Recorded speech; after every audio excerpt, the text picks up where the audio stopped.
మనం చిన్నప్పుడు దేంటి పాతకాలంలో నేర్చుకున్న కొన్ని బేసిక్ ప్రిన్సిపల్స్ ఏంటి, నైట్ ఫుడ్, దయ్యం ఫుడ్. అర్థమైందా?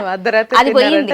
ఇప్పుడు ఎక్కడ చూసినా మీరు చూస్తారు, ఇన్స్టాలు, రీల్లు, దేని చూసినా గానీ మిడ్ నైట్ బిర్యానీ గురు వెళ్ళి తినండి, ఇది తినండి బ్రో, అది తినండి బ్రో అని చెప్పేసి చెప్తున్నారు.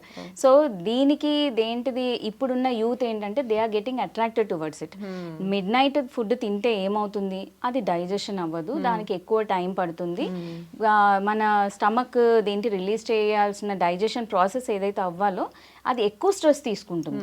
సో దానివల్ల మళ్ళీ హెల్త్ మీద దేంటిది ఎఫెక్ట్ పడుతుంది. ఒబేసిటీ రావడము, అది తగ్గడానికి మళ్ళీ జిమ్ములకు పోవడము, ఇలాంటి ఇది. ఆ జిమ్కి పోవడానికి నా దగ్గర టైం లేదు, ఎందుకంటే నేను నైట్ షిఫ్ట్ చేస్తున్నాను, పొద్దున వచ్చి పడుకుంటున్నాను, మళ్ళీ నెక్స్ట్ డే వెళ్తున్నాను, మళ్ళీ సాటర్డే సండే దొరికితే నేను పార్టీలు పబ్బులు ఇలాంటివి, ఈ ఒక లైఫ్ స్టైల్లో ఇరుక్కుపోతున్నారు. ఇది ఒక ఎత్తు అయితే, నెక్స్ట్ వచ్చేసరికి వాళ్ళకి ఎక్సర్సైజ్ చేయడానికి టైం లేదు, ఇర్రెగ్యులర్ ఈటింగ్ హ్యాబిట్స్ వచ్చేసినాయి.